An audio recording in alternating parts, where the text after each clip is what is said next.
en nombre de la Asociación Colombiana de Enfermería Nefrológica, ACON. Les doy una cordial bienvenida a este espacio académico que hemos preparado con mucho compromiso y entusiasmo para todos ustedes, con el objetivo de fortalecer nuestro rol de enfermería en contextos altamente especializados, como son las terapias extracorpóreas continuas. Hoy nos convoca un tema muy importante, como lo es la seguridad de la anticoagulación y cuáles son nuestras estrategias de enfermería en este tipo de terapias. Y es un tema que más allá de lo técnico representa un verdadero reto clínico y ético para nuestro ejercicio profesional.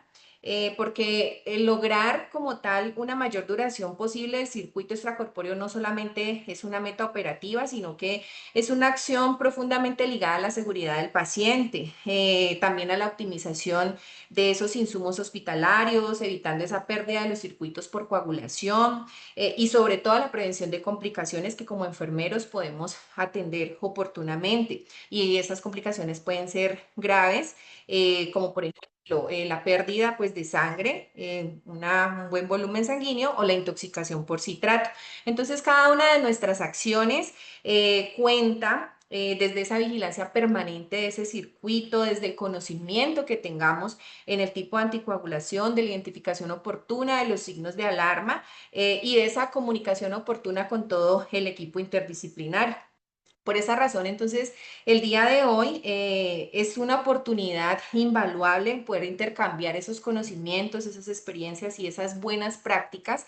Y agradezco profundamente a nuestros panelistas invitados el día de hoy. Y a todas las personas que nos acompañan, porque ese pues, es un espacio más para ese camino hacia una enfermería de práctica avanzada y comprometida con ese cuidado en el paciente nefrológico de alta complejidad. En esta ocasión tenemos el privilegio de contar con dos destacados colegas internacionales, expertos en este tipo de terapias extracorpóreas, quienes nos compartirán sus conocimientos y sus experiencias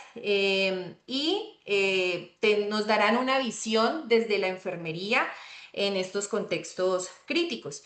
Sus aportes sin duda pues enriquecerán este espacio de aprendizaje y nos van a permitir, ¿por qué no reflexionar sobre nuestras propias prácticas y ver si lo que estamos haciendo se asemeja o no con países como México, como Chile? Y esto pues nos va a permitir como tal actualizarnos para brindar un cuidado más seguro en la anticoagulación.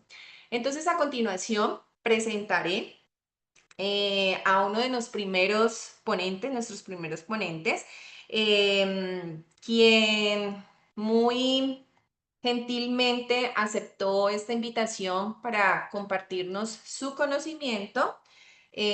Ustedes me confirman si se está viendo la foto del colega, No, Sandra. ¿no? Bueno, entonces desde este lado lo voy a hacer. Un segundito.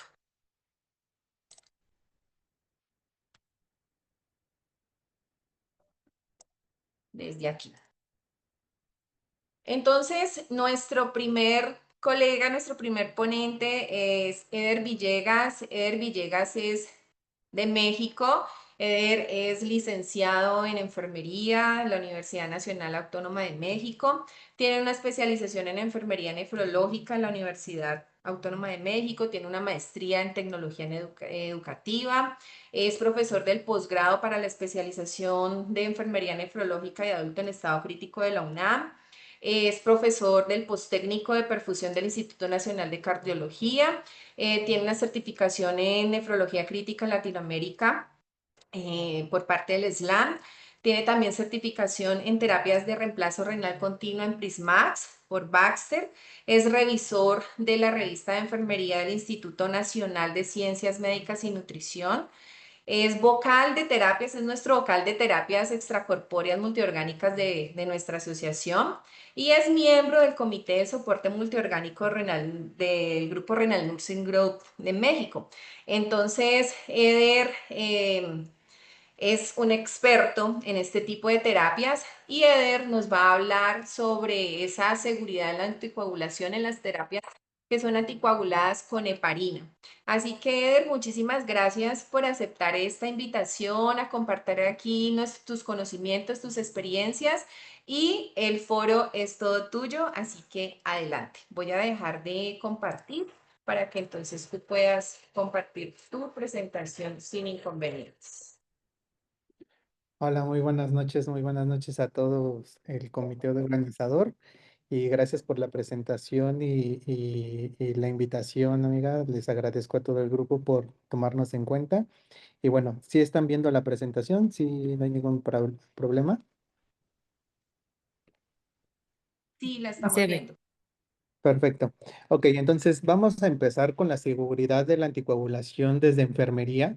Entonces, en esta parte de la anticoagulación de enfermería vamos a tener datos importantes. En este primer rubro que vamos a abordar es la parte de la anticoagulación con heparina y posteriormente mi colega abordará el tema de citratos. Entonces, pues bueno, comenzando con esta parte de la anticoagulación, hay que tomar en cuenta aspectos bien importantes, ¿no? Entonces, tenemos que resaltar datos donde las terapias de reemplazo renal, pues bueno, pueden ser anticoaguladas, como nosotros sabemos, con heparinas no fraccionadas y con anticoagulación regional con citrato. Podemos tener esas alternativas, ¿no?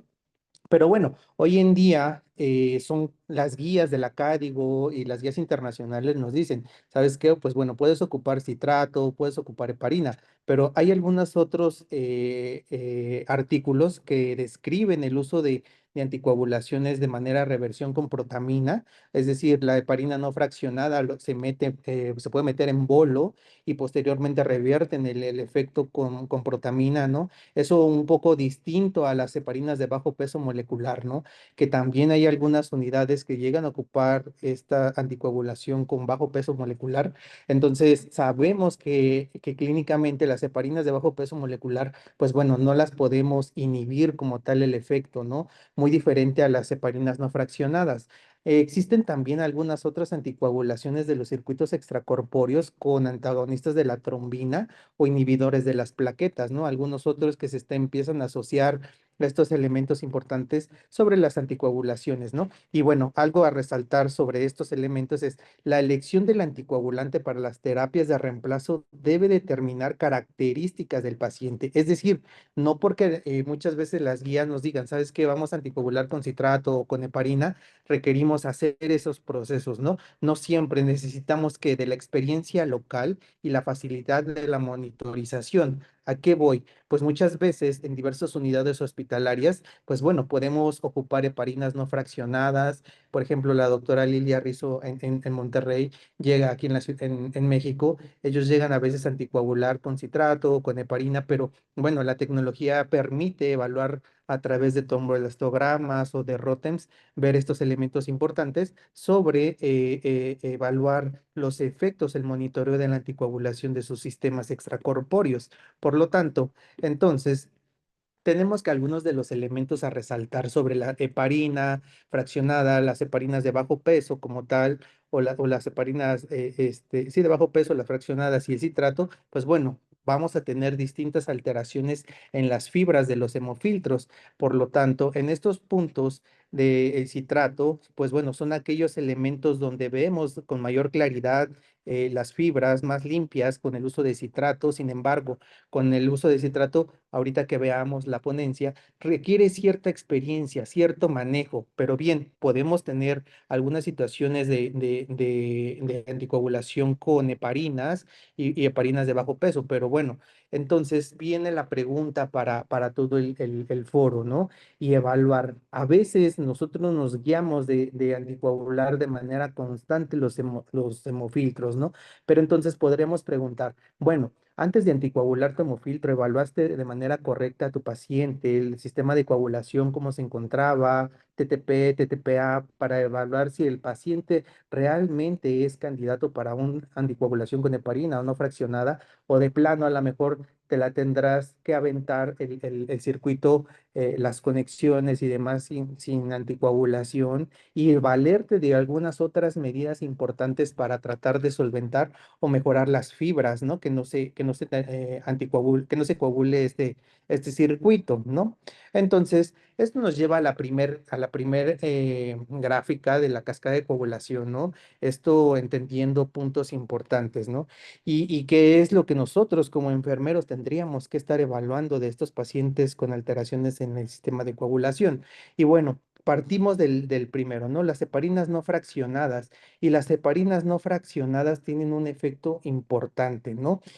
Al tener al impactar, primeramente nosotros tendríamos que evaluar en nuestros pacientes la antitrombina.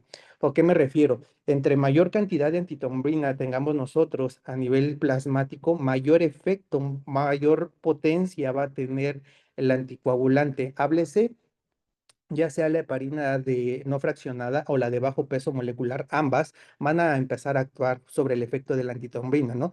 Entonces, este potencial efecto, vámonos a resaltar sobre la cascada de coagulación. Y bueno, la cascada de coagulación, específicamente en la heparina no fraccionada, tenemos que esta actúa sobre el factor 10A. Entonces, al actuar sobre el factor 10A en la antitrombina, pues bueno, este efecto que vamos a condicionar va a ser una cascada, como aquí lo estamos observando, ¿no? Que viene en cadena en estos elementos importantes y ahora hay que resaltar, pues que bueno, si inhibimos nosotros el factor de la protrombina, del factor 10 activado, pues evidentemente nosotros vamos a impactar en la protrombina, ¿no? Pero bueno, tenemos que entender que en este factor de la protrombina nosotros vamos a tener en cuenta los elementos de los electrolitos, por ejemplo, el calcio. Entonces necesitamos calcio a nivel de la cascada para generar la conversión a protrombina, ¿no? Y que esta protrombina se convierta, aquí como lo estamos viendo, esta protrombina que aquí está, la vamos bueno, se va a convertir, por así decirlo, en trombina 2 activada, ¿no? Es decir, la trombina 2 activada tenemos que tener mucho, mucho, mucho cuidado, porque si este factor de trombina 2 activado se llega a inhibir, evidentemente lo que va a condicionar es que el fibrinógeno y la fibrinólisis pues no se dé de manera correcta. Entonces nosotros tratamos de impactar en este efecto de la heparina no fraccionada, repito, en el factor 10A y en la formación de la trombina 2 y el fibrinógeno, del fibrinógeno, la formación de fibrina, y que esta capa de fibrina tras fibrina es lo que me va a condicionar que ocluya, ¿no? Por lo tanto, entonces, en nuestros pacientes que tenemos en circuitos extracorpóreos, ocupar heparinas no fraccionadas pudiera ser un elemento importante a resaltar. Sí, con ciertos criterios, sí, porque sabemos que, bueno, si nos pasamos de dosis en las no fraccionadas, bueno, podemos revertir el efecto con protombina, ¿no? Aquí no tenemos de algún otro elemento. Sin embargo, ahora, resaltando el efecto de las heparinas de bajo peso molecular, estas, pues bueno, como su nombre los dice, son heparinas de bajo peso, son segmentadas, por lo tanto, estos fragmentos que se generan son cortos, ¿no? Al ser fragmentos cortos, su mecanismo de acción, pues puede ser más prolongado. ¿A qué voy? Por ejemplo, las heparinas no fraccionadas, su vida media van entre 90 minutos, 4 horas aproximadamente, ¿no?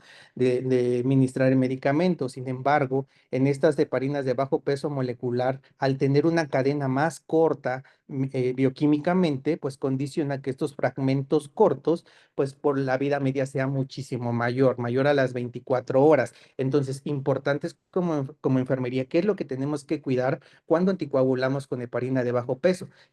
Nosotros tenemos que evaluar la activación del anti 10A, ¿no?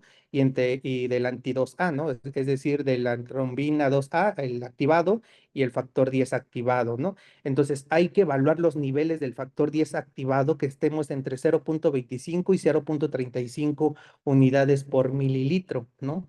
Eso es importante. Ahora, la heparina no fraccionada en su otra vertiente, pues bueno, nosotros tendríamos que evaluar TTP, TTPA activado de igual manera y INR, ¿no? Para evaluar justamente el factor 10 activado, cómo se está condicionando esta segmentación.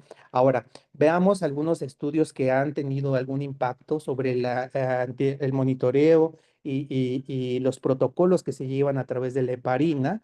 Entonces, en este primer diagrama, en el inciso A, tenemos algunos elementos a resaltar como la antitrombina 10A, y entonces nosotros al efectuar esta administración de heparina, ¿cuál es el bolo? Lo que te indican es de 5 a 10 a 15 unidades por kilo. En algunas unidades lo dejan intermedio de 5 a 10 unidades por kilo, dependiendo de los tiempos de coagulación del paciente, ¿no? Normalmente tiempos normales, tiempos sin alguna alteración, dejamos 5, 10 unidades por kilo, ¿no? Tiempos muy cortos de TTPA se lleva hasta 15 unidades por kilo, ¿no? Entonces, esto lo damos de manera de bolo, puede ser de manera de bolo, y de manera continua en infusión dejamos a través del circuito extracorpóreo de la bomba de heparina, pues ya se calcula de 5 a 10 unidades por kilo, ¿no? Entonces tendríamos que estar dando un bolo de administración de estos tipos de medicamentos para nosotros ayudarles aquí a estos elementos que no se nos coagule el sistema, ¿no? Entonces, por lo tanto, como bien mencioné en la diapositiva anterior, para evaluar estos segmentos hay que medir los protocolos del TTPA o el anti-10A activado, ¿no? Cada cuándo se tienen que medir, aproximadamente cada 6 horas, o posteriormente hice algún cambio en la modificación de la dosificación de la heparina y tendría que estar evaluando de manera instantánea esas modificaciones, o posteriormente 12 horas si no se necesitan más cambios. Entonces se van alargando estos tiempos siempre y cuando nuestro circuito se vaya manteniendo estable. Ahora, tenemos algunas otras medidas de anticoagulación, como por ejemplo la formación de la heparina y de la protamina, lo que les mencionaba. Entonces, en este caso, en este otro inciso, tenemos la administración en bolo de 1000 unidades, de 100 unidades, perdón, de heparina, lo cual equivale por cada 100 unidades de heparina a 1 miligramo de protamina. Por lo tanto, entonces vamos a administrar heparina fraccionada de 1000 a 1500 unidades por hora, y una vez que este bolo, este circuito con heparina pasó al hemofiltro, posteriormente en la línea venosa tendremos que ministrarle de 10 a 12 miligramos por hora de protamina para inhibir el efecto de la heparina y que solamente logremos anticoagular el circuito, y que esta heparina no pasa a nivel sistémico y condicionemos estados de hemorragia en cada uno de ellos. Por lo tanto, alteraciones hemodinámicas que podemos condicionar a través de la heparina, pues bueno, puede ser hipotensión, anafilaxia, ¿no? Insuficiencia cardíaca derecha, por ejemplo, ¿no? Entonces, estos puntos a resaltar, o hipertensión pulmonar, ¿no? Hipertensión pulmonar como otro de los segmentos como efectos secundarios. Entonces, hay que evaluar de manera correcta estos puntos, ¿no? Posteriormente, cada 2 a 8 horas. Bueno, entonces, ahora teniendo en cuenta estos puntos a resaltar, pues bueno, vamos a entender ciertos elementos sobre el manejo de estos segmentos, ¿no? Ahora bien, fíjense que para algunos estudios que en este diagrama que se coloca, tenemos algunos elementos importantes a resaltar sobre un estudio aleatorio, y aquí tenemos un metaanálisis de varios años, aproximadamente 10 años, y diversos estudios. Fíjense que se observan que tenemos como primer protocolo de anticoagulación en cada uno de ellos el manejo de heparina no fraccionada o la anticoagulación regional con citrato. Sin embargo, fíjense que algunos estudios manejan la anticoagulación con análogos de prostaciclinas, de prostaglandinas tipo 2, pueden ser algunos elementos. Entonces, ahorita a lo largo de la plática vamos a observar que hay quienes llegan a anticoagular con heparinas de bajo peso o heparinas no fraccionadas, más el agregado de un análogo de una prostaciclina, ¿no? Pueden ser algunas opciones. Sin embargo, observemos que clínicamente la mayoría de los pacientes, la mayoría de los casos se anticoagula con regional de citratos o con no fraccionadas, como algunos elementos, teniendo en cuenta que las modalidades de cada una de estos pacientes. Entonces, el decir, bueno, vamos a anticoagular con heparina o con citrato, condicionará elementos importantes de evaluación de las membranas. Estar evaluando qué factores de fracción de filtración de manera importante y factores de dilución dentro de las terapias de soporte multiorgánico, porque bueno, muchos de los casos a veces nada más conectamos y vamos evaluando membranas, pero factores de dilución y factores de fracción de filtración es importante a resaltar, más en la estabilidad de la membrana. Entonces, si vamos sumando los factores que van manteniendo estable un circuito extracorpóreo, pues bueno, va desde la formación de la anticoagulación, de la selección correcta de la membrana, de la modalidad adecuada del hemofiltro que vayamos a ocupar o de la selección de la modalidad que vayamos a querer,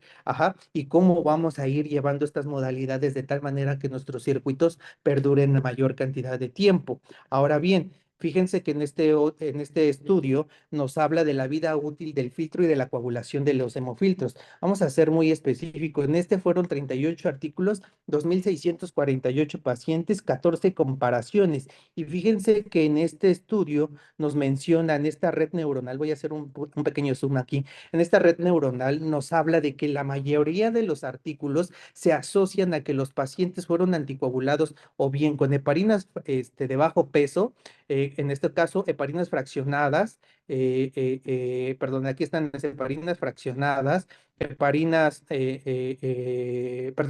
no, fraccionadas y heparinas de bajo peso, ¿no? Y anticoagulación con citrato, pero fíjense que entonces algunos otros diagramas se estudia la anticoagulación con heparinas y con prostaglandinas o de manera regional, ¿no? Algunas con citratos y con fraccionadas, entonces se van mezclando, pero sin embargo, a nivel mundial generan estos artículos donde vemos que la mayor cantidad de anticoagulación tenemos con citrato y heparinas no fraccionadas. Ahora bien, me voy a mover a estos elementos y si vemos en los estudios a nivel estadístico que tenemos en estos pacientes, pues bueno, vemos que algunas de las mayorías, como estos efectos, el uso de heparinas fraccionadas con prostaglandinas, tienen una mejoría, ajá, que si fueran solas. Entonces, ¿se ha visto mejoría en la anticoagulación con heparinas o con citratos? Sí. Sin embargo, en estos estudios agregan algún otro anticoagulante, como a lo mejor prostaglandinas o regional con citrato y fraccionadas, ¿no?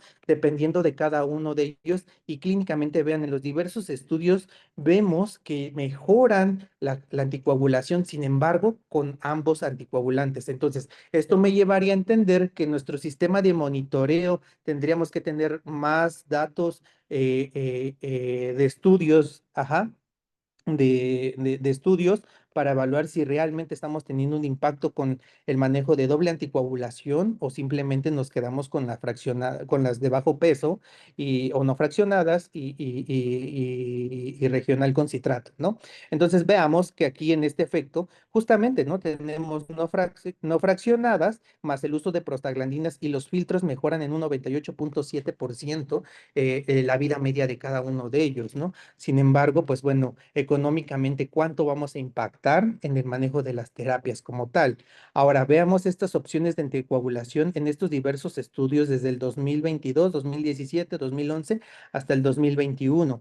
En los diversos números de casos y los ensayos aleatorizados que se encuentran a nivel de estadístico, pues bueno, tenemos las opciones de anticoagulación y nuevamente volvemos a lo mismo. Casi siempre la mayoría entabla más la regional con citrato y las heparinas no fraccionadas, ¿no? O las heparinas de bajo peso molecular. O bien, en dado caso, sin anticoagulación en cada una de ellas. Veamos esta otra gráfica que nos habla de este mismo estudio, ¿no? Cómo tienen este impacto clínico en la vida de los estudios, el uso de, nuevamente, ¿no? El mantener terapias en conjunto, el pull overall. Entonces tenemos aquí en conjunto de mantener estos elementos importantes de anticoagulación que si fueran de manera aislada, ¿no? Sin embargo, los costos económicos también hay que resaltarlos. Ahora, existe esta otra tabla de este otro artículo donde nos habla de las dosificaciones de las anticoagulaciones, ¿no? Y entonces nos enfocamos aquí a las heparinas, donde bien mencionamos de 5 a 15 unidades en bolo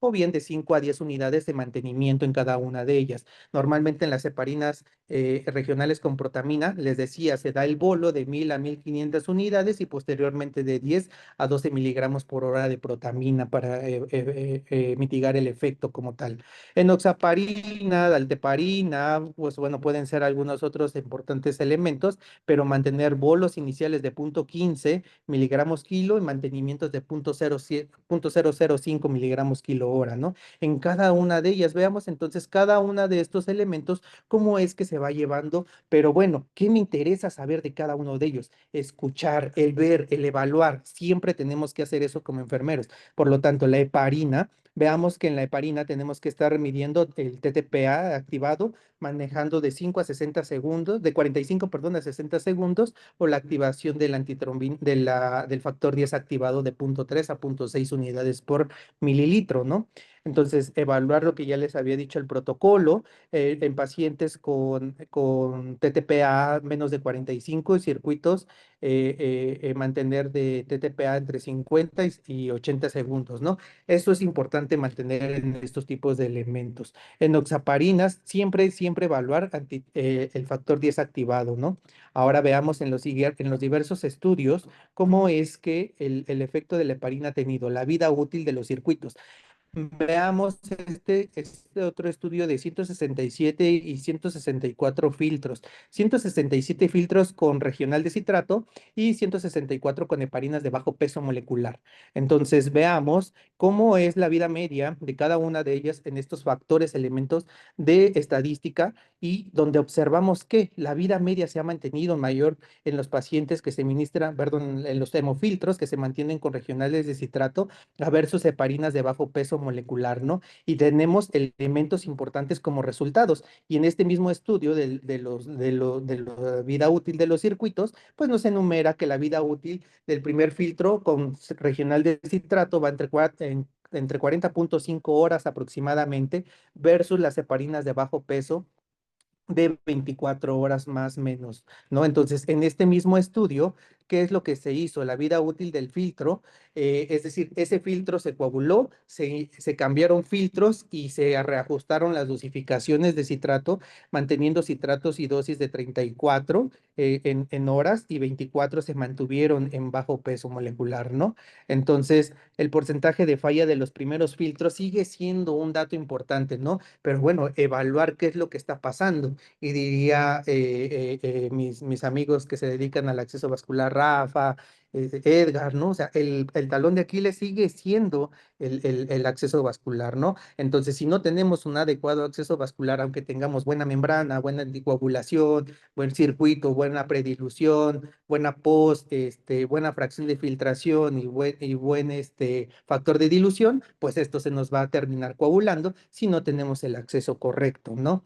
Y algo importante, ¿no? El acceso correcto con los flujos correctos para la terapia correcta y en el momento correcto del paciente, porque si nosotros, es decir, nuestro paciente tenemos que pensar que es un soporte multiorgánico y que en cualquier momento tendríamos que cambiar las modalidades para evaluar o ejecutar los factores que están teniendo daño los pacientes, ¿no? En este otro estudio que tenemos es los eventos adversos que tenemos con las anticoagulaciones, lo más común, acidosis metabólica con regional de citrato y 12 aproximadamente de 12% de las heparinas de bajo peso molecular, ¿no? Importantes a resaltar, ¿no? La hipocalcemia, la alcalosis metabólica, el estar evaluando, bueno, ya lo veremos en citrato, ¿no? El calcio ionizado, la acumulación de citrato y el efecto de trombólisis, ¿no? Como tal, efectos trombóticos de las complicaciones que tenemos. En este otro estudio de India, fíjense que maneja 54 pacientes de la unidad de cuidados intensivos y lo que les mencionaba, con infuria renal y en hemodiafiltración con una dosis de 30 mililitros kilo. Por lo tanto, voy a hacer aquí un zoom. Por lo tanto, los resultados, fíjense que con heparina y regional con citrato, pues bueno, se mantienen más la vida media de los hemofiltros, 45.1 horas más menos 1.9 horas, ¿no? Versus las heparinas de 26.1 horas, ¿no? La dosificación correcta casi son muy similares, ¿no? En este efecto de la duración, la terapia, la dosis efectiva del tratamiento como tal, ¿no? Los episodios de bleeding, ¿no? La hipocalcemia, el citrato, la toxicidad con citrato, la alcalosis metabólica, pues bueno, veamos cómo cada uno de estos impacta. Pero bueno, enfoquémonos por lo menos en estos dos puntos, ¿no? La vida media del hemofiltro y la dosis correcta o efectiva de las terapias de soporte, ¿no? Cómo se mantienen en cada una, con, ya sea con citrato o con dosificaciones de heparina. Veamos este otro estudio, los costos y beneficios. Voy a hacer un pequeño zoom aquí. Veamos que se ve gráficamente que entonces los beneficios y los costos en el uso de anticoagulaciones con citrato versus heparina, si somos observadores en cada uno de estos elementos, nos hablan de que entonces la anticoagulación con citrato suele ser más costosa. Sí, suele ser más costosa, más 614 aproximadamente dólares de incremento. Sin embargo, la vida media de los hemofiltros se mantiene más estable con las regionales con citrato, se mantienen muchísimo mejor. Por lo tanto, en estos casos, pues bueno, sí es más costoso el uso de citrato, definitivamente, versus heparinas no fraccionadas o de bajo peso molecular. Sin embargo, cuando lo vemos costo-beneficio, los hemofiltros nos duran más tiempo y disminuyen los costos en el uso de los hemofiltros. Por lo tanto, es que mencionan que nuestra anticoagulación correcta sería en la mayoría de los casos con citrato. Veamos en esta gráfica cómo se observa el uso de citrato, el incremento de citrato, cómo se mantienen más estables los hemofiltros en estas dos primeras gráficas y los costos se mantienen versus en algunos de los casos cuando se llegan a ocupar heparinas de bajo peso o heparinas fraccionadas, veamos cómo en cada uno de estos segmentos gráficamente se desplaza la tendencia, por lo tanto se desplaza la probabilidad de la saturación de los hemofiltros y de la coagulación. Entonces, este otro artículo, veamos que resalta el uso, este no fue en terapias lentas continuas, este estudio, ¿no? El uso la duración de las membranas, ¿no? Es decir, el clotting, ¿no? Cómo se mantienen en estos filtros, pero bueno, se ocuparon filtros de la marca Fresenius en este caso y ocuparon versus de la Sol del 60 y del 120 y los FX del 120 y 240, pero que se evaluaron en cada uno de estos puntos, 50%, 70% y 90% de la apertura de los filtros, de la apertura del área de las fibras del hemofiltro.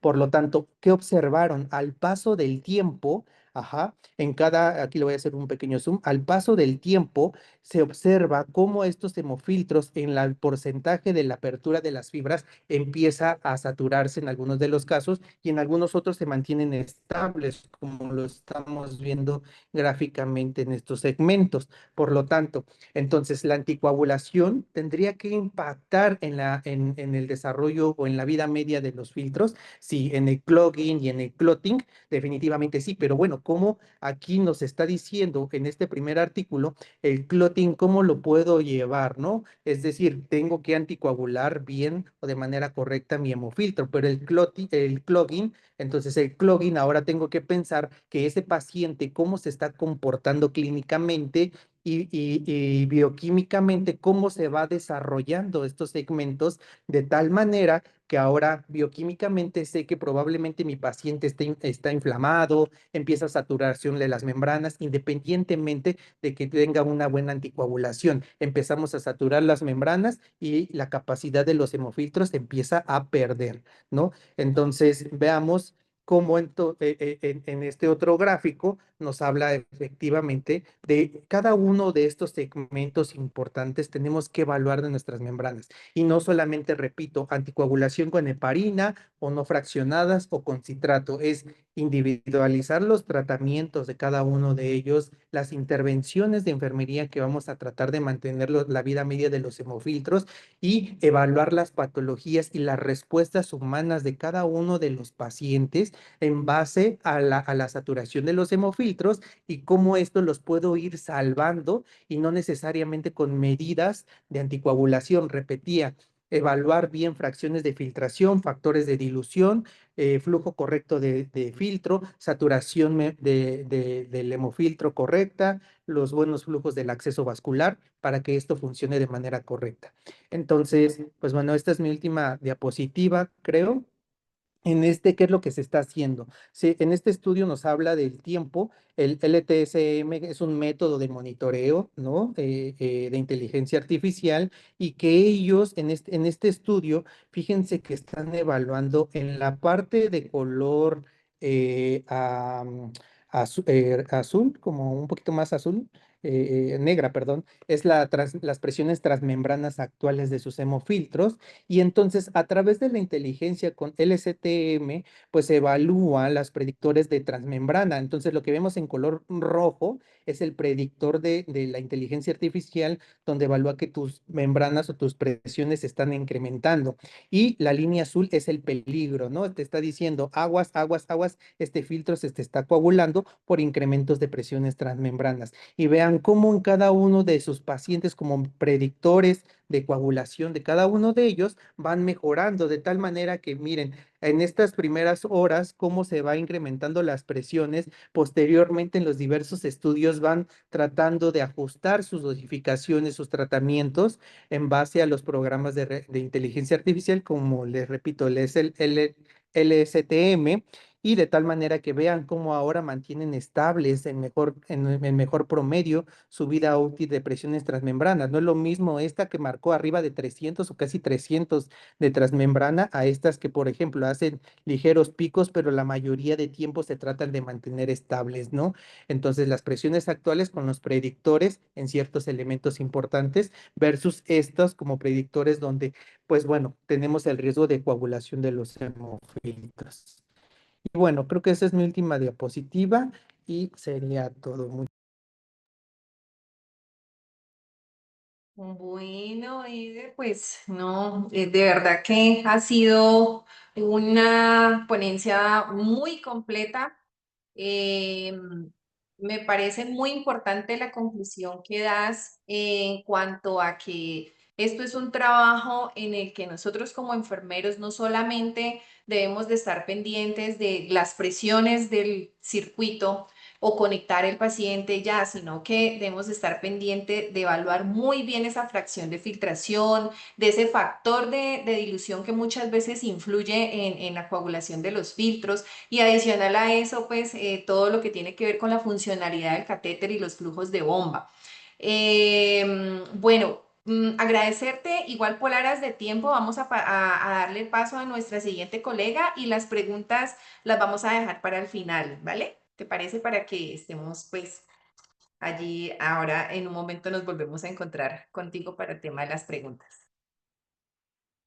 Bueno, entonces a continuación voy aquí a permitirme compartir.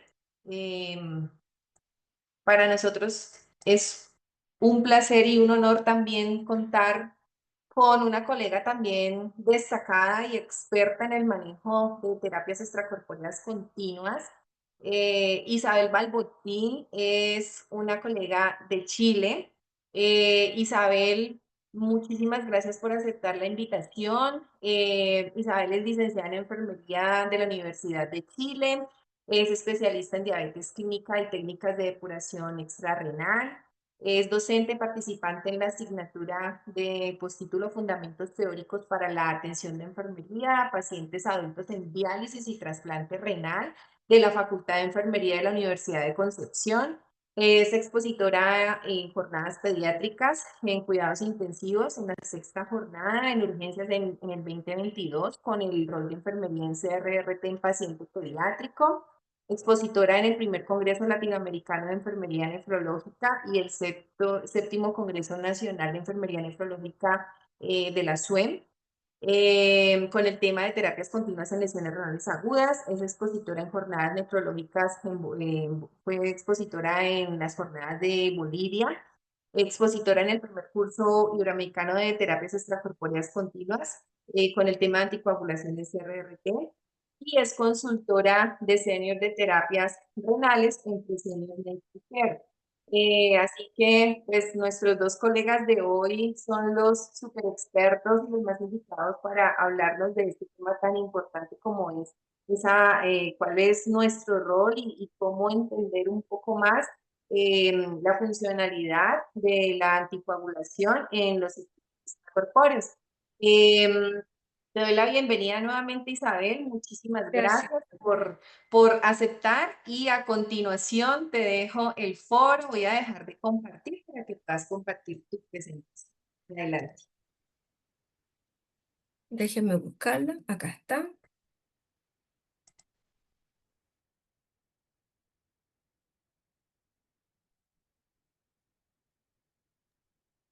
¿Se ve? Sí. Bueno, buenas noches, un gusto. Gracias por la invitación a la Asociación de Enfermería de Nefrología de Colombia. Les agradezco enormemente y le agradezco a todos por estar a esta hora con nosotros. Hoy día nos tocó hablar del abordaje de la anticoagulación con citrato y el énfasis en los cuidados de enfermería. Antes de conversar acá y empezar a hablar de la anticoagulación, es que tenemos que decidir qué tipo de terapias vamos a realizar. Y cuando digo eso es hemodiálisis intermitente, terapia de reemplazo renal continuo, y en realidad, de acuerdo a esto, es también lo que nosotros vamos a decir, la anticoagulación. Actualmente los estudios indican que no hay diversidad entre trabajar con una terapia intermitente versus una terapia continua. Pero esto se da también porque los estudios que se han dado actualmente dicen que en realidad nosotros no tenemos el momento preciso y adecuado para iniciar las terapias porque los biomarcadores que nosotros tenemos presentes en este minuto no lo ocupamos en nuestros países en vía de desarrollo todos y en los países desarrollados tampoco.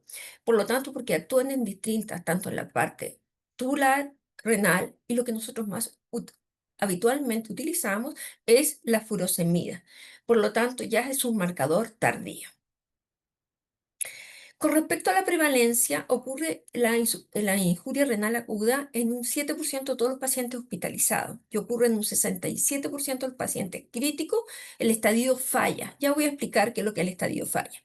Y la incidencia informada varía debido a diferentes definiciones. También la mortalidad va del 50 al 70% para pacientes con insuficiencia renal crónica que requieren terapia de reemplazo sustitutivo renal.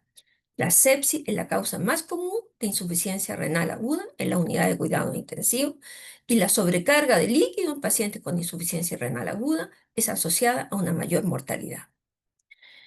¿Cuándo realizar terapias de reemplazo renal continuo? Entonces, debido a que les digo que los biomarcadores todavía no usamos los más específicos y tampoco son tan específicos y que habitualmente ocupamos la furosemida. Bueno, lo que dice es que en realidad debemos ocuparlo cuando hay un paciente inestable hemodinámicamente y sobre todo en pacientes con encefalopatía hepática o traumatismo cráneoencefálico que tienen problemas de presión de perfusión cerebral y con esto menor riesgo de edema cerebral. Por lo tanto, nosotros deberíamos utilizar terapia de reemplazo renal continuo.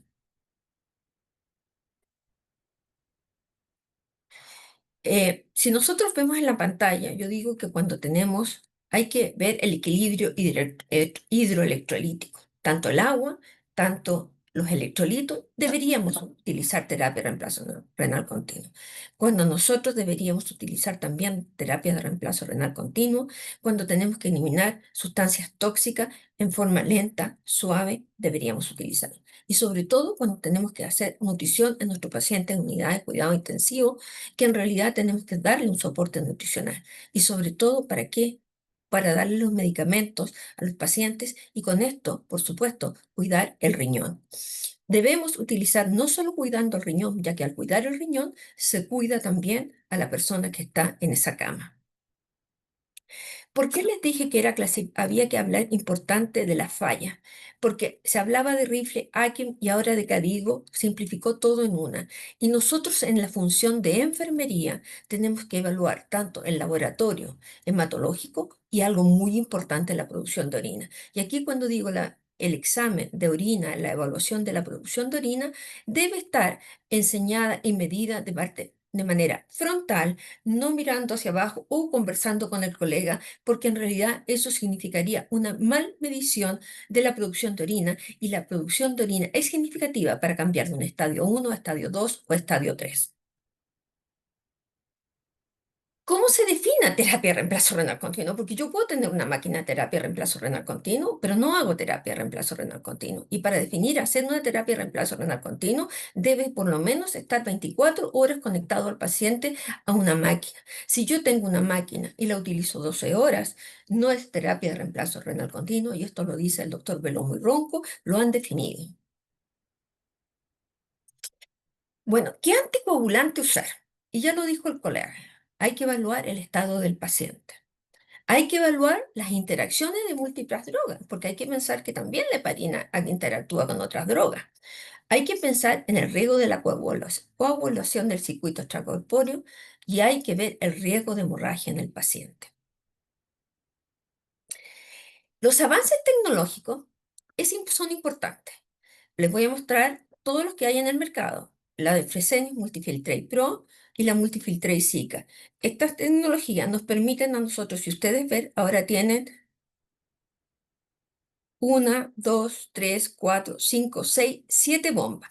Con estas 7 bombas nos permite hacer una terapia de citrato automatizada, y además estando con el menor riesgo, porque todas las bombas se paran en forma unísona ante cualquier situación. Nos permite además hacer un protocolo más amigable y por lo tanto más fácil de utilizar. Esto es importante porque estas tecnologías estaban de lado, porque antiguamente nosotros teníamos máquinas más antiguas. Actualmente también Brown tiene máquina que hace terapia con citrato y heparina, que son más modernas, y lo otro que es Prisma, que es de Vantibia actualmente. Todas estas máquinas hacen terapias, tanto con heparina como con citrato, pero hay que diferenciar que, por ejemplo, la máquina que tiene eh, Prisma es con citrato isotónico versus las máquinas de Brown y Multifiltrate que la hacen con citrato hipertónico. Y esto es muy importante, que lo vamos a ver después, y es importante cómo lo vamos a utilizar. Es muy importante, y lo vuelvo a insistir, que los protocolos sean automatizados. Tipos de anticoagulación de reemplazo renal. Una encuesta práctica mundial dijo que el 43% se realiza sin anticoagulante.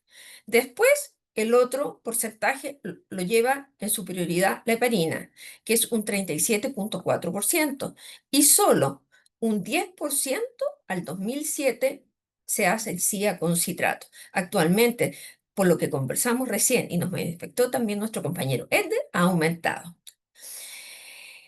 Cuando tenemos estrategias no farmacológicas, si trabajamos sin anticoagulante, tenemos que usar estrategias. Flujo sanguíneo adecuado, con un catéter adecuado. Por lo tanto, es muy importante el trabajo con el equipo médico. Es importante que nos pongan el adecuado flujo en el catéter. Minimizar la hemoconcentración. Y eso afortunadamente lo dan las máquinas de terapia de reemplazo renal continuo, la hemoconcentración que se trabaja. Rápida acción frente a las alarmas. Reducción del contacto aire-sangre, importante, y evitar el sobrecalentamiento de los equipos. Al sobrecalentar hay más tendencia a la coagulación. Todo esto es importante porque cuando nosotros trabajamos sin anticoagulante, estamos enfocados más en que no se nos coagule el circuito extracorpóreo que en nuestro paciente. Anticoagulación sistémica con heparina, ya nombrada por nuestro colega. Este es importante, como les dije, un 37,4%. Y la mayor complicación, entre un 5 y un 30%, son complicaciones de hemorragia con heparina. La principal causa de tensión de las terapias de reemplazo renal continuo son la coagulación de los filtros en un alto porcentaje. Cuando nosotros estamos en terapia de reemplazo renal continuo o en terapias intermitentes, nosotros tenemos que diferenciar que nosotros habitualmente, personas no metidas a un circuito extracorpóreo, nuestro factor 12, nuestros monocitos, nuestras plaquetas están inactivas, y por lo tanto nuestra sangre fluye libremente por nuestras arterias y nuestras venas por nuestros circuitos circulatorios. Pero indistintamente pasa algo distinto cuando nosotros tenemos un circuito. Y aquí pasa algo que se activa el factor 12, la calicreína, activación del complemento y hay inflamación. Ya un paciente que está en UCI de por sí está inflamado. La otra forma es que la activación del 12 nos lleva a la trombina y al trombo. Y así también la adhesión plaquetaria, la activación plaquetaria, a la agregación plaquetaria y al trombo. Importante, eso es lo que nos va a pasar y tener presente siempre que tengamos un circuito extracorpóreo. ¿Qué es el ácido cítrico? ¿Qué es el citrato? En el diccionario, si ustedes lo buscan, aparece como sal o éter de ácido cítrico. Pero ya después nosotros para trabajar tenemos el citrato trisódico. El citrato trisódico es un compuesto orgánico que está formado por una molécula de citrato y 3 cationes de sodio, que forma un complejo que al unirse con el calcio forma el complejo citrato-calcio. Ya Eder nos mostró la cascada de coagulación, pero él la mostró trabajando con heparina. Bueno, acá nosotros tenemos en los puntos que yo tengo marcado con citrato, es donde va a actuar el citrato que nosotros, porque actúa en la unión citrato-calcio, citrato-calcio. Entonces va a actuar tanto en la cascada vía extrínseca como en la vía intrínseca. Importante tener presente que para que el citrato actúe, tiene que haber calcio. ¿Dónde se va a metabolizar este citrato? Este citrato se va a metabolizar principalmente en el hígado, pero no significa que solamente en el hígado. Va también a ser metabolizado en músculo, riñón y corazón. Por lo tanto, tenemos 4, además del hígado, tenemos los músculos, corazón que también es un músculo y nuestros riñones, que obviamente están fallando. Importante, por cada molécula de citrato se van a formar 3 moléculas de bicarbonato. Importante retenerlo eso. Diferencias del citrato con la heparina. El citrato es anticoagulación regional, como lo dijimos. Heparina, anticoagulación sistémica. Citrato inhibe la cascada de la coagulación al quelar el calcio, formándose complejo estructural citrato-calcio. La heparina activa la antitrombina, factor 2, que a su vez inhibe factores de la protrombina de la cascada de la coagulación. Solución alcalinizante el citrato. Aporta bicarbonato cuando hay adecuada función hepática. La heparina no actúa como amortiguador. Citrato, menor riesgo de hemorragia. Heparina, mayor riesgo de hemorragia. Citrato, mayor duración del hemofiltro. Heparina, mayor riesgo de coagulación prematura del sistema. Citrato, modalidad de más reciente implementación. Heparina, más ampliamente extendida. Citrato requiere evaluación de electrolitos y ácido base. Heparina no requiere evaluación de electrolitos y ácido base, pero sí de otros exámenes de laboratorio, como los nombraron anteriormente el colega. Citrato, necesidad de protocolo y vigilancia analítica. La heparina no, como antiguamente se hacía. La discusión que utilizamos, heparina o citrato. Aquí nosotros con él no decimos esto o lo otro, decimos por favor, conozcan al paciente, conozcan el equipo, conozcan la terapia que van a hacer y la implementación. Si no lo conocen, si no lo saben, no lo hagan. Es más peligroso hacer algo desconocido que hacer algo que nosotros ya sabemos hacer.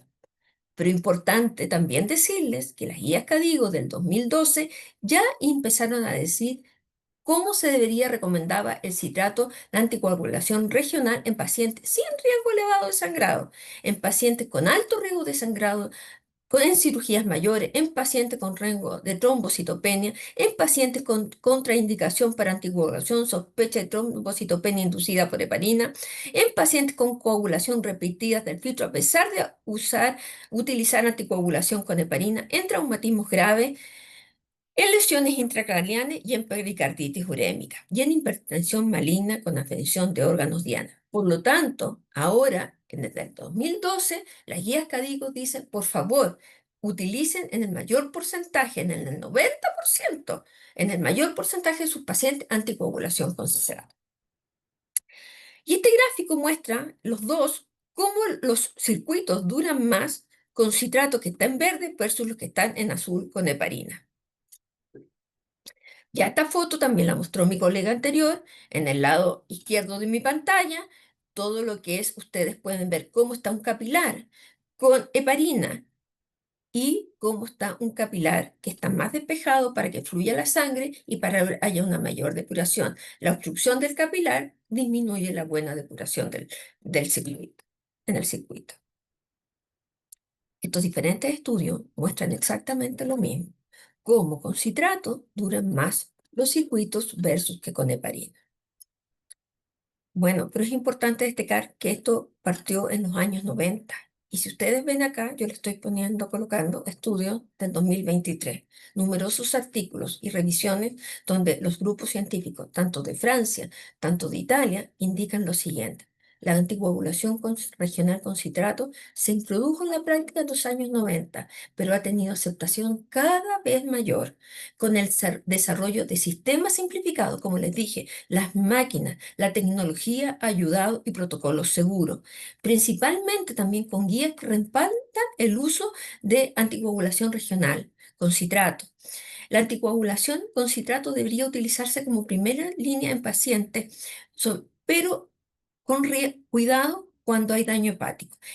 Vamos a hacer continuar. Conclusiones. Nuestros metaanálisis encontraron, regional, esto es un estudio, un metaanálisis que encontró que ni la incidencia ni la magnitud de los trastornos metabólicos preocuparon para la utilización del citrato. O sea, nosotros podemos decir que la utilización del citrato es superior en prolongar la vida del circuito, pero todavía no hemos podido demostrar que hay mayor sobrevida. Y esto porque todavía, como les dije, es de reciente estudio, pero se va en los estudios que se están haciendo es para demostrar que hay mayor sobrevida en terapias con anticoagulación citrato, y ya les voy a explicar por qué. Los estudios históricos decían, por favor, no ocupen pacientes cuando tengan pacientes citrato, cuando tengan pacientes con daño hepático. Bueno, ahora dicen, ok, utilicen cuando hay daño hepático, lo pueden utilizar, pero con precaución, conociendo las dosis y conociendo los riesgos que pueden acontecer.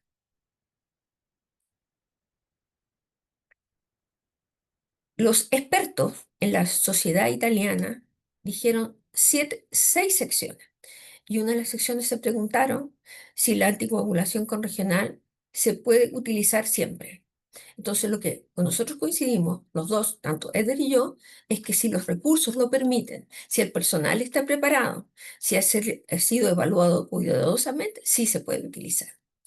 ¿Se puede aplicar los protocolos de anticoagulación regional con citrato a las diferentes modalidades? Sí, se puede ocupar para todas las modalidades, pero hay que tener presente que las que yo nombré, que son con citrato hipertónico, preferentemente se deben utilizar en terapias dialíticas, y las terapias con citrato isotónico deberían ser en terapias predilutivas, con predilución. Eso es importante. Son cuando veamos por cómo utilizar los distintos líquidos en las distintas modalidades. También es importante que nosotros y diferenciar una ECMO a una remoción de CO2, porque las máquinas de terapia de reemplazo renal continuo, además de hacer terapias de reemplazo renal continuo renal, hacen plasmaféresis, remoción de CO2. Y yo cuando hago remoción de CO2, una máquina de terapia de reemplazo renal continuo, no debo utilizar citrato, porque los flujos para trabajar con citrato son hasta 200 ml minutos recomendados. En cambio, sí puedo utilizarla porque la máquina va independiente cuando yo trabajo con un ECMO. ¿Existen contraindicaciones relativas? Sí, existen contraindicaciones relativas, como les dije, que se deben tener en cuenta. Una es la intoxicación por citrato o acumulación, que lo vamos a ver, se lo voy a explicar detenidamente, cuando hay un ratio mayor a 2,5 de calcio total versus calcio iónico. Vamos a también ver cuándo se distingue la acumulación de citrato, lo vamos a explicar detenidamente, que también hay que evaluarlo. Se puede utilizar soluciones que contienen calcio en protocolos diseñados para terapia con anticoagulación regional con citrato, sí. En las terapias en que nosotros utilizamos sustitución, se ocupan soluciones con calcio, teniendo presente que el líquido de diálisis siempre va a ser sin calcio. ¿Se puede utilizar soluciones que contengan fosfato? Sí, en Europa hay soluciones que contienen fosfato. Hay que tener también cuidado con el magnesio, porque, como digo yo, el citrato no es fiel. Tanto tiene amor por el calcio como por el magnesio, porque los dos tienen valencia positiva más 2. Por lo tanto, no es fiel. Bueno, heparina versus citrato. Desenlace clínico. Como ya mencionamos anteriormente, el circuito con citrato dura más de 24 horas.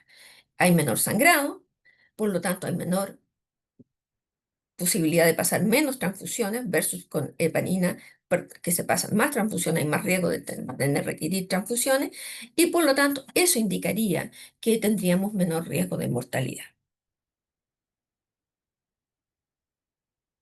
¿Cómo funciona la anticoagulación con citrato? En la rama arterial yo ingreso nuestro citrato y en la rama venosa yo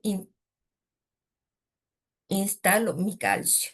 Y ahí lo que hago es todo el citrato que yo puse al inicio, lo revierto con el calcio que tengo para el paciente porque yo ocupé el calcio, utilicé el calcio del paciente. Teniendo una dosis de citrato intrahemofiltro, filtro de 3 milimoles por litro. Esquemáticamente ustedes pueden ver así. Inicio mi citrato hipertónico al inicio de la rama arterial, paso por la bomba de sangre, paso por el hemofiltro, tengo un líquido de diálisis sin calcio y repongo solución de calcio en la línea venosa. Aquí está en un esquema donde hay un paciente, por la rama arterial el citrato y por la rama venosa el, el calcio. Aquí hay dos modalidades. Hemodiálisis, la que mostré recientemente, pero cuando hay hemodía, filtración, el líquido de sustitución es con calcio. Con calcio. En las máquinas que trabajan con citrato hipertónico, la sustitución es post-filtro. En las que trabajan con soluciones isotónicas, es pre-filtro. Y aquí está, les voy a mostrar. Las soluciones hipertónicas, Fresenius tiene una que tiene citrato de sodio 36 milimoles, 136 milimoles de citrato y además aporta sodio porque es citrato de sodio. La marca de Bantive tiene citrato isotónico y ustedes pueden ver que es menor la cantidad de citrato. Esta es para trabajar con soluciones predilucionales. Y esto es importante. Yo trabajo con citrato hipertónico, pero tengo que tener un acompañante que le haga match, porque yo no puedo trabajar con un citrato hipertónico con un líquido de diálisis para una solución de citrato isotónico. Y ustedes pueden ver que, por ejemplo, en un líquido de diálisis, ejemplo de Fresenius de sodio 140, acá el sodio cae porque yo necesito menor. Hoy se me fue. ¿Sigo o no? Perdón, ¿está? Se me fue la presentación. No sé si para No, ustedes te estamos está. escuchando y te estamos Es, viendo, sí. es que para mí se me fue, espérenme. Ahí estamos viéndote, normal. Me están viendo a mí, pero no en la presentación, ¿no? Sí, la presentación normal, sí, estás Sí. en el comparativo de soluciones. Es Ajá. que yo no la veo, fíjense, se los digo al tiro. Ah, mm, Pero espérense, no se si dejas preocupen. si dejas de compartir y vuelves a compartir de pronto. Sí, voy a dejar de compartir. Déjenme ver.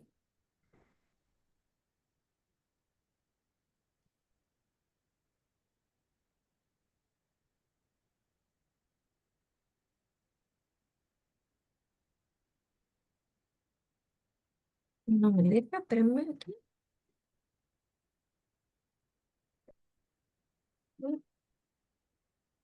¿Dejó de compartir ahí?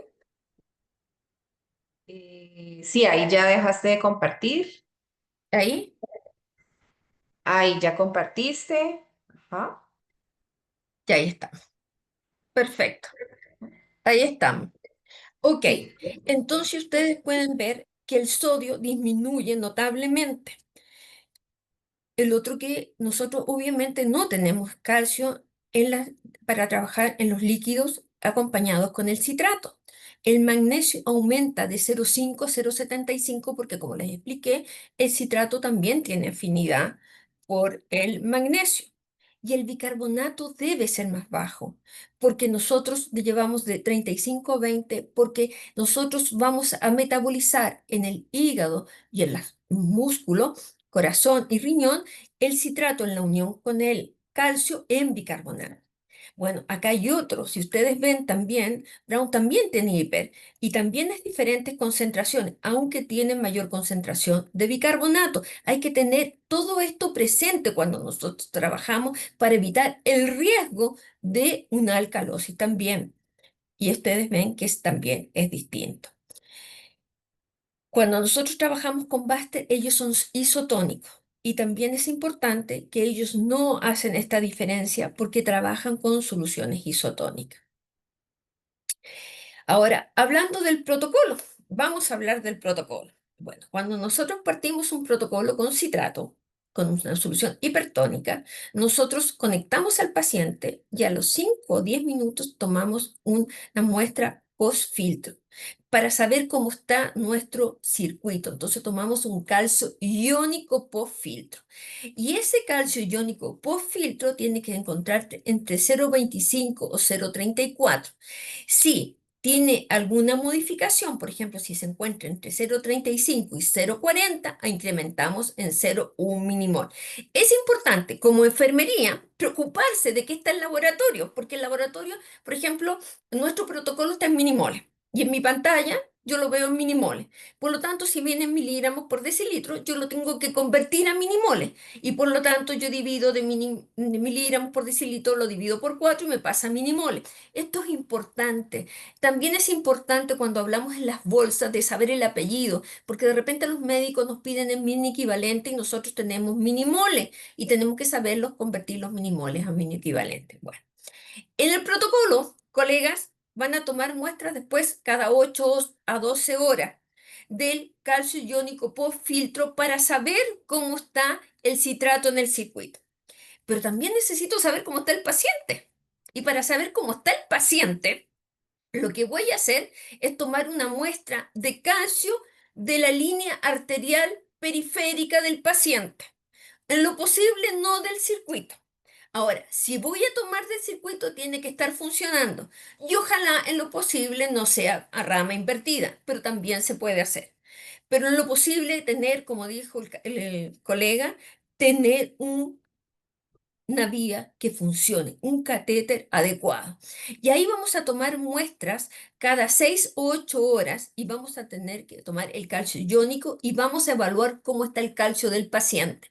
Y deberíamos mantenerlo entre 1,12 y 1,2 si estamos en una terapia de hemodiálisis. Distinto si tuviéramos una terapia de hemodiafiltración, pero para que ustedes tengan. Y de acuerdo a eso vamos a subir o disminuir el calcio en nuestro equipo. Para simplificar, este protocolo es así. Hago controles de examen previo. ¿Cuáles vamos a tomar? Nitrógeno ureico, creatinina, hematocrito, electrolito, calcio total, calcio iónico, magnesio, gases, porque necesitamos saber cómo está el equilibrio ácido-base en nuestro paciente. Vamos a iniciar la terapia y a los 5 o 10 minutos vamos a controlar el calcio post-filtro, calcio iónico post-filtro. Después, dependiendo de eso, vamos a hacer los ajustes en nuestro equipo. A las 6 o 8 horas vamos a tomar también el calcio del paciente. Y de acuerdo a esto, los exámenes, vamos con el control de exámenes de sangre, vamos a ver cómo está el calcio iónico por filtro, el calcio iónico sistémico, los gases arteriales, el magnesio, el electrolito, los calcios totales Y, por supuesto, de acuerdo a esto, vamos a ajustar la dosis de citrato, ajustar la dosis de calcio y ajustar los flujos de la bomba o líquido de diálisis. Y con esto se repite nuevamente el circuito. Clave de la monitorización de la terapia con citrato. ¿Quién es? No existe para medir citrato. Entonces lo vamos a hacer a través del calcio, nuestro amado calcio. Y vamos a tener que diferenciar entre acumulación de citrato, sobrecarga de citrato e insuficiencia de citrato. La acumulación de citrato es la más riesgosa. Afortunadamente se da muy poco. En todo el tiempo que llevo haciendo terapia con citrato, no la he visto nunca. Por lo tanto, es muy leve. Pero sí hay que tenerla presente. ¿Y cómo se manifiesta? Con acidosis metabólica. ¿Y por qué con acidosis? Porque recuerden que cuando se forma el complejo, se metaboliza en bicarbonato y si el hígado y los otros órganos no están funcionando adecuadamente, se va a metabolizar. Por lo tanto, no se va a transformar en bicarbonato y tenemos acidosis metabólica. También tenemos que tener presente que el ratio, la diferenciación entre el calcio total y el calcio iónico va a ser mayor a 2,5. Cuando yo veo que un paciente va aumentando el ratio mayor a 2,1, 2,2, digo, ojo, pestaña y ceja, algo puede estar pasando aquí y evalúo. Aumento progresivo de infusión de calcio y disminución del calcio iónico. Me empieza a pedir la máquina los exámenes, me dice, apórtale calcio, apórtale calcio. Afortunadamente las máquinas, por lo menos la que yo trabajo, indica, dice, tenga cuidado, hay riesgo de intoxicación. Evalúe el calcio total y el calcio iónico. Es potencialmente letal y hay hipocalcemia, porque no, el calcio ya lo utilizamos, no hay calcio, por lo tanto hay hipocalcemia. ¿Cómo se mejora? Disminuyendo el flujo de sangre, aumentando el dializado, bajar la dosis de citrato, en resumen, se mejora suspendiendo el citrato. Es importante, las máquinas ahora tienen la posibilidad de hacer traspaso de citrato de heparina o de heparina a citrato o hacer una terapia mixta, para que ustedes sepan, en la que yo trabajo. Sobrecarga de citrato. Esto es poco común. Hay al que se manifiesta por alcalosis metabólica, el calcio total versus el calcio iónico normal es menor a 2,5. Por lo tanto, ya habiendo alcalosis, no tengo riesgo. Es benigna, es fácil de resolver y es frecuente. Mejora bajando el QV y aumentando el efluente para eliminar mayor complejo citrato, calcio y por lo tanto disminuir la posibilidad de que pase a bicarbonato. La insuficiencia es menor aporte de citrato. Estamos haciendo insuficiente el aporte de citrato. Y para eso nosotros vamos a manifestar acidosis. Por lo tanto, ahí tenemos que distinguir, hacer el recho y ver que sea menor a 2,5. Es benigna, es poco frecuente y mejora subiendo el aporte de citrato. Puede ser aumentando la bomba de sangre si es un protocolo que está automatizado. Entendiendo la posibilidad de minimizar la acumulación y complicaciones. Función de enfermería. Tenemos que fijarnos en cómo nosotros vamos a montar nuestro equipo. Errores de prescripción. Afortunadamente los protocolos están estandarizados y están probados. Por lo tanto, no juguemos a probar. Errores de montaje del sistema. Como digo yo, cada oveja con su pareja. Por lo tanto, no ocupen de otra marca que no corresponda al equipamiento que ustedes están utilizando. Sustitución de la bolsa de recambio por citrato. ¿Cuál ocupo? ¿Dónde la pongo? ¿Cómo? Por lo tanto, tengo que saber muy bien cómo montar el equipo y dónde va porque no es lo mismo el citrato que el líquido de diálisis sin calcio. Y no es lo mismo una terapia de hemodiálisis que versus una terapia de hemodiafiltración o dilución que tengo que ocupar tanto líquido de diálisis sin calcio como líquido de sustitución o reposición con calcio. También hay que tener presente el clearance del capilar, la dosis, la coagulación, porque el filtro no se está coagulando, pero sí se puede saturar. Y es cuando yo en realidad veo que no está depurándose en forma adecuada y circuito me empieza a solicitar, necesito calcio, necesito calcio. ¿Por qué necesita calcio? Evaluemos, algo está pasando. Eso significa que puede significar que se me está obstruido el circuito, el filtro.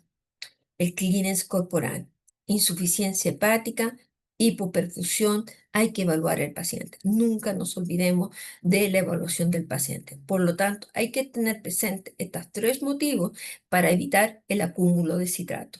Trabajando con conocimiento se puede evitar, prevenir. ¿Cómo vamos a trabajar también? Tenemos que trabajar preocupados de que no haya acidosis o alcalosis. Y eso lo vamos a trabajar con los gases. En las máquinas automatizadas, cuando yo tengo acidosis, lo que tengo que hacer es más producir más bicarbonato y por lo tanto, al aumentar el flujo de sangre, inmediatamente me aumenta el volumen de citrato y por lo tanto yo formo más complejo citrato calcio y por lo tanto más bicarbonato. O alternativamente, disminuyo, reduzco el flujo de líquido de diálisis para eliminar menos complejos citrato calcio y por lo tanto, asimismo, nosotros disminuir la acidosis. Es absolutamente a la inversa lo que hago cuando tengo una alcalosis metabólica. Mi primera elección va a ser reducir el flujo de sangre y o alternativamente aumentar el flujo de líquido diálisis. Esto en un porcentaje dependiendo de la terapia. Un 20% en hemodiálisis, un 30% si es hemodiafiltración. Bueno, estamos terminando. Importante. Cuando nosotros trabajamos con citrato, estamos preocupados del paciente, no que se me va a coagular el circuito porque no trabajé con anticoagulante o en realidad cuál es la dosis de heparina que me vaya a sangrar. Porque aquí en realidad los cambios de bolsas están distanciados. La cambio de bolsa de filtrados a las 9 horas, el cambio de la bolsa de dializado a las 10 horas, el cambio de bolsa de citrato es a las 9 horas y el cambio de bolsa de calcio cada 12 horas. Por lo tanto, el citrato nos permite trabajar preocupados, enfocados en el paciente, enfocados en el paciente, y que no sea el odio que sienten, ¿no? O la desesperación de, oh, vamos a tener una terapia de reemplazo renal continuo, un estrés porque se nos va a coagular el circuito, vamos a tener que cambiar cada 4, cada 6, cada 12 horas. Por lo tanto, importante, nos permite trabajar preocupados en el paciente. Conclusiones. El citrato es factible, es seguro y se traduce en beneficios para la terapia de reemplazo renal continuo. Sí, la guía Cadigo ya los normalizó desde el 2011 y dice que es recomendado en el 99.9% de los pacientes. Hay baja tasa de complicaciones, es posible usar citrato en falla hepática, sí es posible, y la mortalidad, por lo menos en la clínica, se ha visto que disminuye porque da la dosis adecuada de terapia, hay menos riesgo de sangrado. En conclusión, el colega lo dijo. eh, Afortunadamente en mi país los circuitos para trabajar con citrato o trabajar con heparina tienen el mismo costo. Y el mayor costo sería en la solución de citrato. También hay calcio preparado o lo podemos preparar nosotros. Están las dos alternativas y de acuerdo al protocolo que ustedes sigan, es como se prepara o si lo preparan con gluconato o con cloruro de calcio. Pero efectivamente, al final del día, al final de la terapia, es menos costosa y es más beneficiosa para la utilización, para la adecuada dosis renal de la terapia, de acuerdo a lo prescrito. Hay bibliografía, la tengo. Le dije a las colegas que pueden compartir mi teléfono, dispuesta a todas las preguntas por si no alcanzamos ya es muy tarde. Y muchas gracias desde Chile a Colombia y a todos los países. Gracias. Bueno, muy interesante después de haber escuchado esta clase magistral de citrato y de anticoagulación con heparina, que realmente nos deja muchos aprendizajes.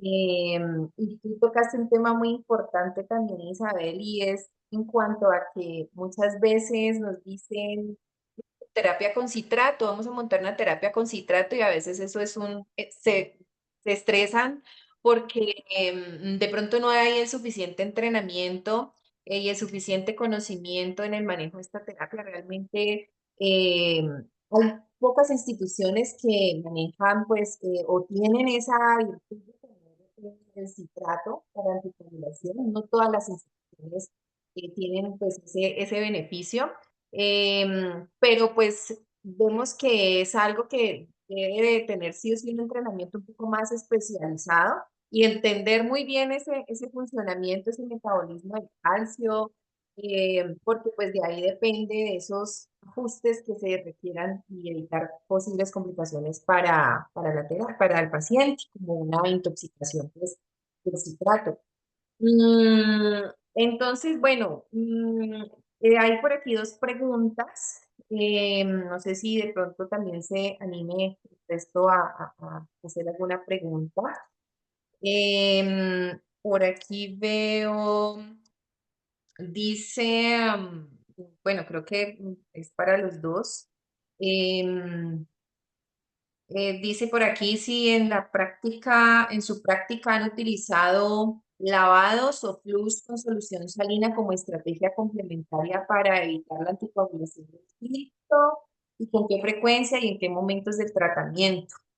Em, Esta es una de las preguntas. Entonces, pues no sé si alguna de ustedes dos quiera contestarla en cuanto a Te estos voy a contestar, lavados.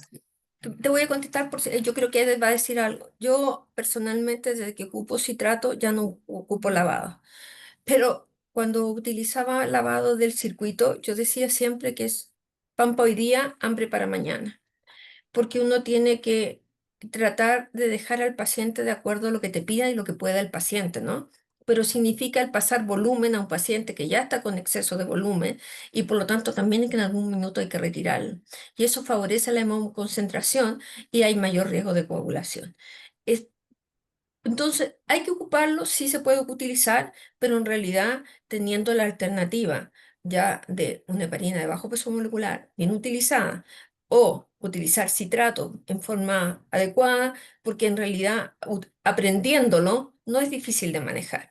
Esa es mi impresión, mi opinión. Y Muchas muchas gracias, Isa. Y en esta parte, evidentemente, cómo van cambiando los tipos de población, ¿no? Acá podríamos ocupar lavados con heparinas, sí, ¿no? O sea, aquí también evaluar la vida media del filtro, pues evidentemente tendremos que a lo mejor reajustar, ¿no? Darle más PVP, por ejemplo, más predilucionar a los pacientes, pero bueno, sí, con ciertos criterios, ¿no? También no sobrepasarnos de dar tanta parte de los lavados, tanto incremento de PVP o de sustitución o de dializante, dependiendo de cómo vayan a ustedes hacer lavados, sí se pueden realizar, ¿no? A lo mejor por turno, cada 2 veces al día, ¿no? Pero sí es importante el tener en cuenta yo lejos de decir, bueno, hay que lavar los hemofiltros para la duración, más bien yo les propondría es evalúa tu membrana, porque hay veces que si das lavados o no das lavados, tu saturación de las membranas, pues puede que ya no te condicione el efecto terapéutico que quieras, independientemente de que mantengas presiones estables o caídas de presión estables, ¿no? Entonces yo creo que lejos del lavado, sería mejor evaluar sus membranas y ver si todavía se está dando con eficiencia o eficacia sus depuraciones de solutos o ultrafiltraciones. Bueno, muchísimas gracias a los dos por la respuesta. Por acá hay otra pregunta. Dice, ¿cuánto es el tiempo de duración el promedio de duración de los filtros en sus instituciones? Si tienen algún registro, algún indicador. Perdón, no entendí la pregunta. Supongo que sí, dice cuánto es el tiempo de duración, tiempo promedio de los si hay algún, manejan indicadores que puedan decir los filtros están durando 24 o 72 horas, si tienen algún registro. Depende del paciente, depende de la condición del paciente. Uno no te puede decir si te va a durar 6, 12 o 24 horas. Uno tiende a trabajar con la anticoagulación requerida, la menor posible cuando hay heparina y citrato, pero obviamente yo te puedo decir que con heparina nos dura mucho menos, como decíamos Eder y yo los dos al mismo tiempo, y los dos dijimos lo mismo, pero es una anticoagulación con citrato que tú lo cambias muchas veces porque cumplió las 72 horas y el fabricante te dice, cámbialo a las 72 horas o cuando haya cumplido las vueltas de 1.250 litros de volumen de sangre. Pero en realidad todo el circuito va a durar de acuerdo a las condiciones del paciente y cómo esté el hematocrito, la evaluación de los exámenes de laboratorio. Hay circuitos que duran 2 horas, hay circuitos que duran 4 y hay circuitos que sin anticoagulante te pueden durar 24 horas si está con hematocrito muy bajo y si tiene otros factores. Sí, definitivamente aquí en esta parte, en uno de los estudios que mostré, evalúan el uso de citrato en las membranas, duración y tiempo efectivo de dosificación y más o menos lo que en sus estudios, en sus 164 y 167 hemofiltros, si no mal recuerdo que ocuparon ellos en ese estudio, con citrato ocupa aproximadamente 40 horas y en una con heparina aproximadamente 24 horas, pero evidentemente como lo dice Isa, ¿no? O sea, el hecho de que es evaluar bien al paciente, ¿no? El paciente puede que incluso esté demasiado inflamado y te haga, incluso ni siquiera te coagula el hemofiltro, ¿no? Tienes buena anticoagulación, tus transmembranas están bien, pero tus saturaciones ya están altas, ¿no? Y no necesariamente fue en ese momento por un proceso de anticoagulación, ¿no? Meramente el paciente está demasiado inflamado y empieza a saturar las membranas, ¿no? Y no te habla de que el filtro se te coagula, ¿no? Entonces habríamos que evaluar, yo creo que sí a los pacientes de manera individualizada y a lo mejor no decir 24, 72 horas, que sí es lo que normalmente nos dicen los proveedores, ¿no? Pero yo creo que va a depender el tiempo de duración, como bien Isa lo dijo, la hemoconcentración, que tanto hematocrito tenga, si está muy hemoconcentrado, patologías, policitemia vera, por ejemplo, se me ocurre en este momento, que condiciona los pacientes con hematocritos demasiado altos, mucha viscosidad y a lo mejor esto condiciona que se te coagule más rápido el hemofiltro por esa meramente patología, ¿no? Aunque trates de llevar la anticoagulación más alta en estos casos, ¿no? Entonces creo que se debe de individualizar cada segmento. Bueno, por aquí hay otras, las últimas, bueno, hay tres preguntas más. Dice, para la profesora Isabel, ¿cuáles serían sus intervenciones en el uso de citrato y prevenir la hipocalcemia en relación a controles de ion calcio en CRRT aconsejable según su experiencia? ¿Me la puedes repetir, porfa? No, ¿Cuáles serían las intervenciones en el uso de en el uso de citrato para prevenir la hipocalcemia en relación a control de ion calcio sérico? Ion ya. calcio. Eh, Cuando uno trabaja con citrato, eh, parte con exámenes basales. Y después de eso, nosotros controlamos a los 5 minutos el calcio en el circuito y después el calcio iónico cada 6 u 8 horas. No se recomienda tomarlo antes porque cada modificación que yo haga en la máquina se manifiesta después de 6 horas. O sea, no, a las 4 horas no tiene ningún sentido. Y con la evaluación de control de laboratorio del calcio total, el calcio iónico siempre cada 6 o 8 horas, yo lo voy a estar evaluando. Y de acuerdo a cómo me vaya viendo o vaya evaluando este calcio, yo habitualmente también tomo el calcio total siempre a las 6, hago siempre a las 6 o 8 horas, tomo el calcio total y el calcio iónico. Si yo veo que la tendencia va que en aumento, si lo tenía distanciado a 8 horas, el calcio total y el calcio iónico, lo dejo en 6, no menos. Y voy evaluando, evaluando. Si el paciente tiene acidosis, sí o sí hago un calcio total. El laboratorio, el laboratorio es muy importante porque el laboratorio nos va mostrando y habitualmente lo que pasa es que nosotros estamos acostumbrados al no trabajar con anticoagulantes que trabajen con el metabolismo ácido-base. Nosotros estábamos acostumbrados a trabajar, pero los gases no eran tema para nosotros. Pero ahora sí, los gases arteriales son importantes, porque si yo tengo acidosis o alcalosis, tengo que evaluar cómo estoy.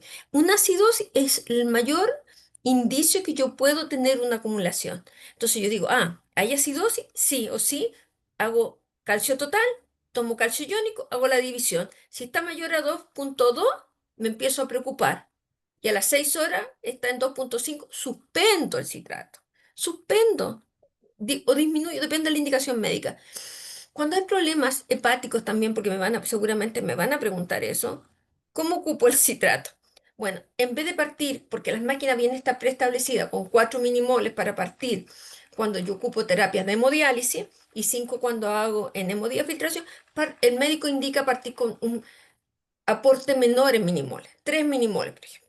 Entonces, cambio la escala en cuanto aumento o disminuyo lo que voy a utilizar de citrato, pero es indicación médica. Nosotros lo que tenemos que conocer muy bien es lo que estamos haciendo, porque a mí me gusta también mucho el citrato, porque es mucho trabajo en conjunto con el médico. Es un conjunto de enfermería, un conocimiento profundo de enfermería. No solo montar un equipo y ver si se coagula el circuito. Aquí está la función de enfermería de evaluar el laboratorio del paciente, el calcio total, el calcio iónico, los gases, el magnesio, porque como les dije, en Europa hay soluciones con fosfato, porque terapias prolongadas, yo he tenido terapias de prolongada de 72 horas con eficiencia. Entonces, en realidad, ¿cómo está el magnesio? También tengo que evaluarlo porque baja, no solo el calcio, pero les digo, el riesgo se llama acumulación de citrato, es muy, muy bajo. Y de verdad que con una buena enfermería, con una buena observación, una buena evaluación del laboratorio, muy bajo.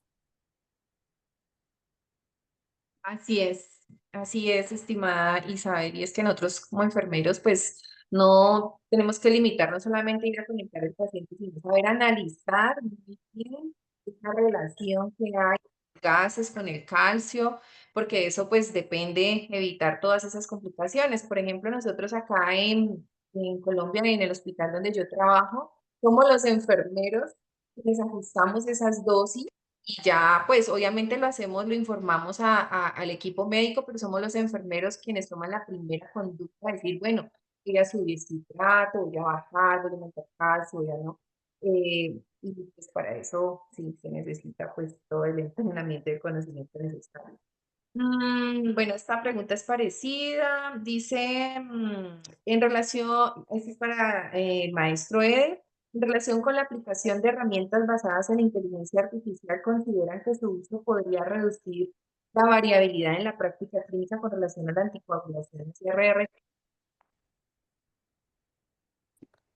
Estaba apagada mi audio, perdón. Definitivamente sí, sí va a las herramientas de inteligencia artificial, sí impactan, sí. Por ejemplo, ahora que tuve una plática con un amigo aquí de México, Javi López, el monitoreo que ahora se planea hacer de la CRT en algunas unidades hospitalarias es vía digital, vía remota, sí, que esté conectado a través de la máquina, vaya, y a través de inteligencia artificial, que es las conexiones tecnológicas, se estén monitoreando las máquinas que están conectadas con CRT y evaluar las presiones, ¿no? Evaluar las presiones donde evidentemente veamos que estas van hacia la alza y tratar de ejecutar intervenciones oportunas para la coagulación o el desarrollo de los hemofiltros que nos duran un poco más de tiempo, ¿no? Y no solamente de los hemofiltros, ¿no? Sino evaluar la parte tanto del reemplazo renal como la parte clínica de los pacientes y de irlo reajustando conforme se va evolucionando el tratamiento, ¿no? De cada uno de ellos. Entonces yo creo que sí, hoy en día el uso de inteligencia artificial como predictores, por ejemplo, el uso de Machine Learning como predictores en terapias en pacientes con lesión renal aguda. Fíjense que hay varios artículos a nivel de PubMed donde mencionan el uso de Machine Learning donde muy pocas veces se llega a hacer eso, ¿no? Evaluar a los pacientes que tuvieron lesión renal aguda y se sometieron a terapias de soporte multiorgánico, evaluarlos posteriormente a las 28 días y como predictores de daño, de lesión, si esos pacientes pueden evolucionar o consideran que la enfermedad revirtió de manera completa o de manera parcial y que estos pacientes van evolucionando hacia una enfermedad renal crónica. De igual manera, las terapias de soporte multiorgánico, creo yo que el uso de la tecnología y de la inteligencia artificial puede ayudarnos a evaluar estas condiciones. Yo creo que sí. Bueno, y la última pregunta dice para el maestro Eder, ¿qué biomarcadores considera para no utilizar heparina no fraccionada en CRRT objetivizando la inflamación? Saludos desde Bolivia. Ok, entonces aquí en esta parte recordemos que las no fraccionadas pues metabolizan a nivel hepático y se excretan por vía renal, ¿no? Entonces evaluar biomarcadores definitivamente de daño hepático nos pudieran funcionar, a lo mejor dependiendo del daño hepático, ¿no? Pudiéramos ocupar ácidos aromáticos, amonio en este caso, pero evaluar mediadores de la inflamación, podemos ocupar BCG, podemos ocupar procalcitonina, proteína C reactiva, como algunos mediadores. Aquí en México, por ejemplo, en la unidad donde laboro, hacemos mediciones de interleucina 6 y 18. Sin embargo, nuestra tecnología no está como tan a la vanguardia, digamos, porque cuando hacemos mediciones de esto, nuestros resultados salen 4 o 6 días posteriores a la toma de la muestra, ¿no? Entonces, como fines académicos y fines de estudio nos pudieran evaluar cómo se comportaron estos pacientes inflamados, definitivamente sí, pero en este momento para toma de decisiones podríamos tomar a lo mejor en cuenta volumen de sedimentación globular o procalcitonina o proteína C reactiva para evaluar estados de inflamación en pacientes, por ejemplo, con sepsis, podría ser alguno de esos elementos, ¿no? No tenemos, por ejemplo, acá en EGAL, LFAB, cistatina C sí tenemos, cistatina C, pero bueno, no es como un biomarcador de inflamación, ¿no? Pero sí de daño, definitivamente. Podríamos ocupar esos puntos. Aquí, por ejemplo, hacemos mediciones de cistatina C en saliva para evaluar estas condiciones, ¿no? Pero no en todos los casos como que pudiera aplicar. Lo más rápido que lo puedo así como recomendar, que creo que en todos los laboratorios hay BCG, procalcitonina, proteína C reactiva, volúmenes de sedimentación. Listo, maestro Eder. Bueno, ya no tenemos más preguntas. Llegamos al cierre de este valioso espacio académico y no queda más que expresar un profundo agradecimiento en nombre como presidente de la Asociación Colombiana de Enfermería Nefrológica, a todos a nuestros ponentes invitados, Isabel y Eder, por compartir su conocimiento, su experiencia y sobre todo su pasión por el cuidado en contextos críticos como las terapias extracorpóreas continuas. Hoy hemos abordado un tema que exige tanto precisión técnica como sensibilidad humana y un buen conocimiento. Y como es la anticoagulación, hablamos de filtros, de tiempos, de complicaciones, de soluciones, de protocolos, pero en el fondo lo que está en juego es mucho más, ¿no? Es la vida y la seguridad y el bienestar de nuestros pacientes. Como enfermeros y enfermeras tenemos esa gran responsabilidad y también la oportunidad de influir directamente en la duración del ciclo, en esa prevención de complicaciones, de eventos adversos, y para eso estamos aquí actualizando los conocimientos. Este webinar nos deja grandes enseñanzas, pero también muchos retos y retos que implica actualizarnos, estandarizar cuidados, fortalecer ese trabajo en equipo. Es un trabajo, el estar monitorizando y el estar frente a una terapia implica un trabajo interdisciplinario, una comunicación asertiva con todo el equipo médico y sobre todo necesitamos seguir visibilizando nuestro rol como en los procesos en este caso, pues de anticoagulación celular. Desde ACON reiteramos nuestro compromiso con la formación continua, la excelencia clínica y la construcción colectiva del conocimiento. Gracias a todos y a todas por su participación activa. Ya son las 8:45 en Colombia. En otros países es un poco más tarde, pero bueno, aquí estamos los apasionados por la enfermería nefrológica. Esperamos su participación, esperamos verlos en nuestros próximos encuentros académicos. Posteriormente les será entregada la constancia de asistencia a las personas que se registraron en el link. Y por supuesto les haremos llegar la constancia de participación como ponentes a nuestros estimados colegas Isabel y Eder. Así que muy buenas noches para todos. Nuevamente muchas gracias y que tengan una feliz y bendecida noche.